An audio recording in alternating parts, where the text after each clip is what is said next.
आज बंधु जैसे ही वेद व्यास जी में और श्री गणेश भगवान में शर्त वही। व्यास जी जानते हैं मैं बोलता जाऊंगा और गणेश जी लिखते जाएंगे।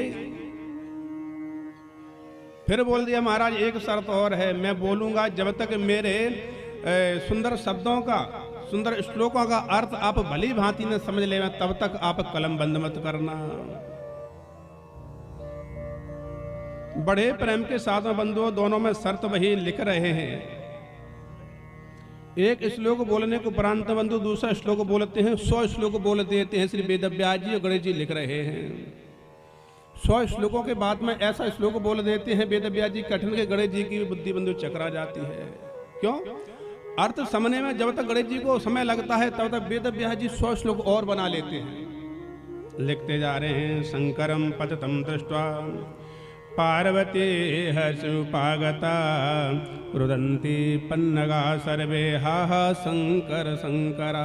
जरा ध्यान देना कितना विलक्षण श्लोक लिख दिया वेद व्यास जी ने। वेद व्यास जी लिख रहे हैं शंकरम पततम दृष्ट्वा। जरा ध्यान देना, शंकर जी पततम दृष्ट्वा। क्या शंकर जी पतित, क्या शंकर जी कभी मरने वाले हैं? शंकर जी नहीं मर सकते। पर वेद व्यास जी लिख रहे हैं उनके गणेश जी के प्रति क्या शंकरम पतितम दृष्ट्वा पार्वती हर्षमुपागता। शंकर जी बेचारे समाप्त है गए और पार्वती जी हंस रही हैं। विलक्षण बात है ना। परम परमात्मा सतायु दीर्घ आयु सभी रहे। सर्वे सुखंत भवना सर्वे संतु निरामया।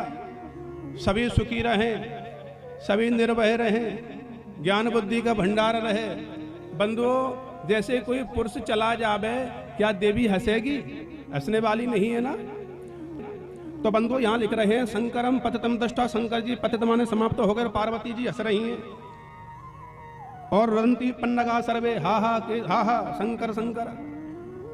यहाँ बंधु अर्थ दूसरा है। बस बताइए जब गणेश जी की बुद्धि बंधु चक्कर में पड़ गई वेद व्यास जी की श्लोकों में, हम और आप तो तुच्छ मानव हैं।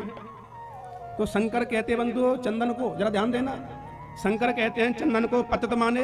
बंधुओं एक दिन भीलों ने बहुत से चंदनों को काट दिया था। तो शंकरम पतितम दृष्ट्वा पार्वती हर्षमुपागता। पार्वती कहते हैं भीलनियों को। रुदन्ति पन्नगा सर्वे, पन्नग कहते हैं सर्पों को।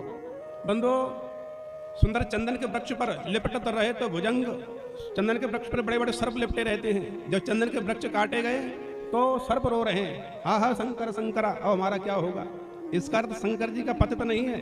वृक्षों को पतित हो करके जो रह रही हैं पर्वतों पर वो प्रसन्न हो रही हैं, आज तुमको कटा कर